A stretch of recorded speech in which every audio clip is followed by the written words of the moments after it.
Thanks to the Winter Soldier himself, yes, Sebastian Stan, during a recent round of interviews, he specifically revealed why many people are in fact looking at the Thunderbolts and saying, hey, hold up, that doesn't look as complete garbage when it comes to the CG. What's going on here? It turns out that a lot more of Thunderbolts is practical than CG, which is why it doesn't look as awful.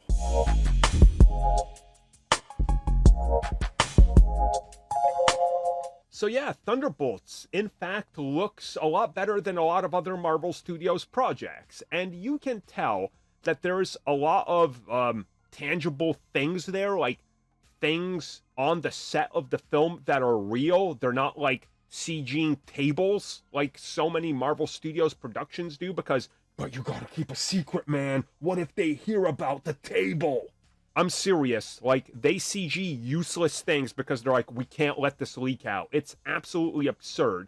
And then the CG suffers because you gotta spread your CG team so thin that it ends up looking, honestly, soulless. Let's put it that way. So, no surprise, Sebastian Stan revealed, yeah, Thunderbolts, we used a lot more practical sets. There was a lot more things done through the camera, on the set. There was a lot more tangible things for us to touch, hold.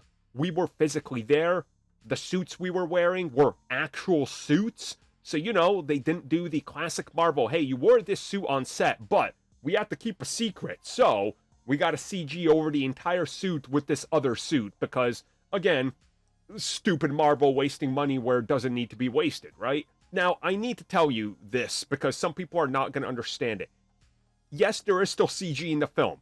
Obviously, they're going to use CG on, like, Sentry, right? And characters flying and big, over-the-top action sequences. Of course they are. I'm not saying they're not.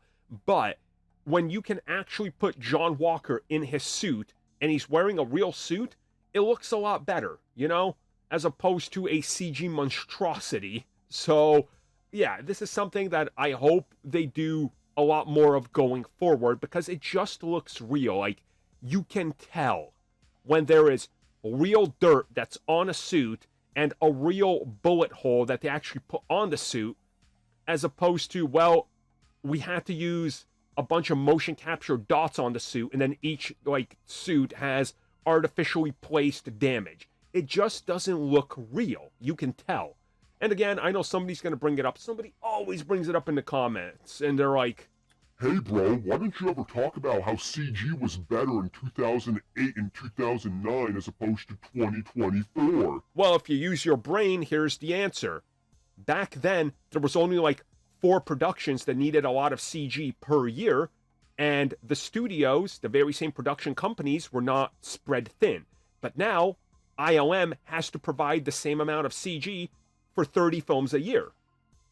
There's your answer. Thank you for checking out that video, and thank you for your continued support. Feel free to like, share, subscribe, do whatever you will, and if you're so inclined and would like some additional content from us, which includes unfiltered content and bonus discussions, we do offer exclusively in our member section. We hope to see you there. So thank you for watching, and have a good one.